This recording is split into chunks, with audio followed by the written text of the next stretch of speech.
Hello বন্ধুরা, সবাই কেমন আছো? আশা করি সবাই খুব ভালো আছো। আর আমিও কিন্তু তোমাদের আশীর্বাদে, ভগবানের আশীর্বাদে খুব ভালো আছি। তো আজকে সবার প্রথমে জানাই তোমাদেরকে শুভ মহালয়ার শুভেচ্ছা। তো দেখো, দেখতে দেখতে পূজা চলে এলো। আর সত্যি বলতে পুজো আসছে আসছে এই সময়টা কিন্তু ভীষণ আনন্দের একটা মুহূর্ত। মানে ভীষণ ভালো লাগে ওটা, কিন্তু যখন পুজো চলে আসে ওই কয়টা দিন, তারপর যখন চলে যায়, সত্যি কথা বলতে আমাদের মনটা ভীষণ খারাপ হয়ে যায়। আসলে কি জানো তো, যবে থেকে তুমি পুজোর কেনাকাটা করা শুরু করে দেবে তবে থেকে আমাদের কিন্তু মনের মধ্যে একটা পুজো পুজো চলে আসে। কিন্তু আজকে মহালয়াটা একটু আরো, মানে মহালয়ার থেকে আরো বেশি করে শুরু হয়। তো চলো আজকে মহালয়া দেখি সারাদিন আজকে কি কি কাজ করি, তোমাদের সঙ্গে সেগুলো শেয়ার করতে চাই। তো বন্ধুরা দেখো, আজকের এই ভিডিওটা কিন্তু আমার এটা মহালয়ার দিনের ভিডিও। তো কাজে একটু ব্যস্ত থাকার কারণে আমি ভিডিওটা এডিট করতে পারিনি। তো এই ভিডিওটা আমি আজকে এডিট করছি, তো আজকেই আমি তোমাদের সামনে দিচ্ছি। তো তোমরা সম্পূর্ণ ভিডিওটা দেখতে থাকো, আমার সাথে থাকো। চলো আজকে তোমাদেরকে একটা কথা বলি বন্ধুরা। আমাদের বেঁচে থাকার শক্তি কি জানো তো?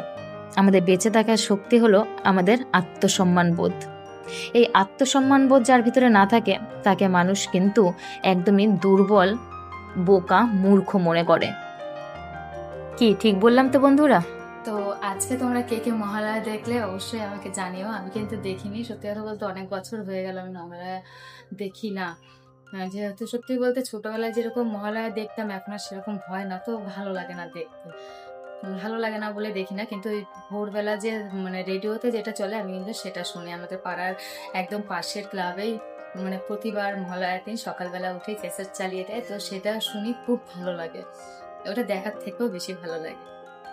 জীবনে যতই ঝড় আসুক, যে মানুষ নিজের সম্মানকে আঁকড়ে ধরে রাখতে পারে তাকেই মানুষ শক্তিশালী বলে মনে করে।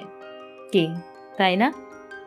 একটা কথা সবসময় মনে রেখো, কখনো কোনো পরিস্থিতিতে নিজের অধিকার, নিজের হক ছাড়বে না।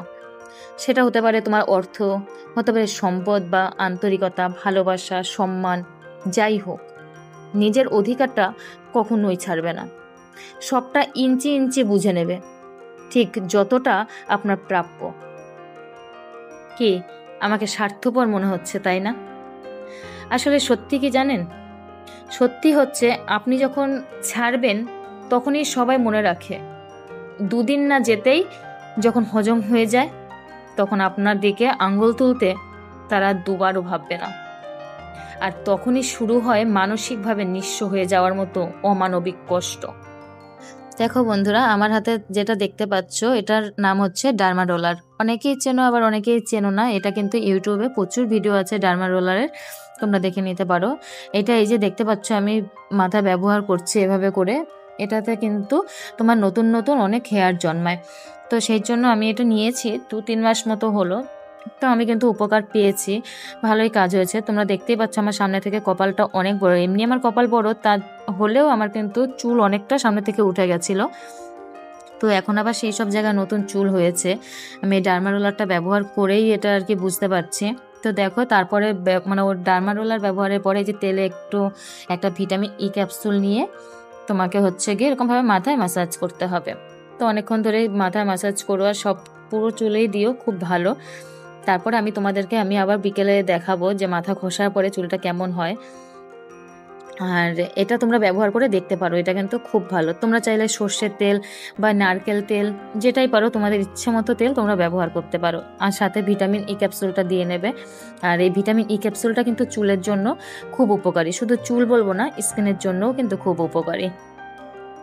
আমরা অনেক সময় কি করি জানো তো, চুপ থাকি, মেনে নিই, ছাড় দিয়ে দিই। তাতে করে কি করি, আমরা শান্তি কিংবা ভালোবাসাকে আমরা এভাবে করে বাঁচাতে চাই। ভাবি আমি না হয় একটু কমই থাকলাম, আমি না হয় ওদের কথাতেই মাথা ঝুঁকালাম। কিন্তু একটা কথা কি জানো তো, এই না হয়গুলোই একসময় আমাদের অস্তিত্বকে মুছে দেয়। অর্থ, সম্মান, আন্তরিকতা, ভালোবাসা, সব কিছুতেই আপনার একটা ন্যায্য স্থান আছে। সেই জায়গাটা কেউ দিচ্ছে না বলেই আপনি নেবেন না, এমনটা ভুল করেও করবেন না। এই মানসিকতা থেকে বেরিয়ে আসতে হবে। একটা কথা কি জানো তো, মানুষকে তুমি যতটা ছাড়বে মানুষ তোমার কাছ থেকে তত নেবে। তুমি যত দেবে মানুষ তত নেবে। কেউ তোমারটা বুঝবে না, কেউ তোমাকে ফিরে দেখবেও না। আমরা অনেক সময় ভাবি একদিন হয়তো বুঝবে, একদিন হয়তো আমাদের ভালোবাসার দাম, ধৈর্যের দাম, এগুলো হয়তো তারা দেবে, কিন্তু তুমি কোনো দিনও তাদের কাছ থেকে কিছুই ফেরত পাবে না। হ্যাঁ, পাবে, অবশ্যই ফেরত পাবে, সেটা হলো তাদের অবহেলা, অবমাননা, বঞ্চনা। হ্যাঁ বন্ধুরা, মানুষ এমনই, এমনটাই হয় আমাদের সাথে, হয়ে চলেছে সব সময়। তো দেখো বন্ধুরা, এখানে আমি শ্যাম্পু করার জন্য বাটিতে নিয়ে নিলাম একটু চিনি, আর এখন তার সঙ্গে শ্যাম্পুটা মেশাবো। আর তোমরা চাইলে কিন্তু একটু আদার রস আর অ্যালোভেরাও দিতে পারো। আদার রস চুলের গোড়া শক্ত করে, আর চিনিতে কিন্তু চুলটাকে সিল্কি শাইনি করে।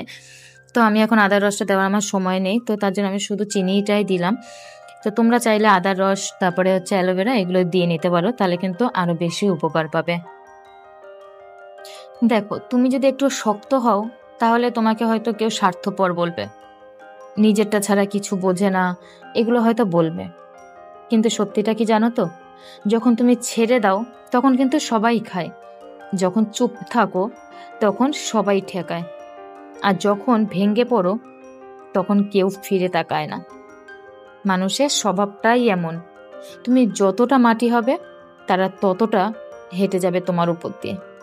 আর যখন একদিন নিঃস্ব হয়ে পড়বে তখন শুধু একটা কথাই মনে আসবে, আমি কেন নিজেরটা ধরে রাখিনি। তাই আজ নয়, কাল নয়, এই মুহূর্ত থেকেই শিখে নাও নিজের প্রাপ্য জিনিসগুলো বিনয়ের সাথে কিন্তু দৃঢ়ভাবে চেয়ে নিতে, প্রয়োজনে জোর গলায় দাবি করতে। এটাই আত্মসম্মান। তো দেখো বন্ধুরা, এই যে আমি কিন্তু শ্যাম্পু করে চলে এসেছি তোমাদের সামনে মাথা আঁচড়াতে। তো দেখো, চুলটা কিন্তু সত্যি আমার এত সুন্দর হয়েছে, আর এতটুকু জট নেই চুলের মধ্যে, খুব সুন্দর সিল্কি হয়েছে, আর চুলটা কিন্তু তাতে ঝরেও কম। তো তোমাদের যদি ভালো লাগে তোমরা অবশ্যই রেমেডিটা ব্যবহার করো, আর অবশ্যই আমাকে কমেন্ট বক্সে জানিও। তো আজকে অনেক কথা বলে ফেললাম, ভিডিওটা এই পর্যন্তই। তোমাদের কেমন লাগলো অবশ্যই জানিও। টাটা।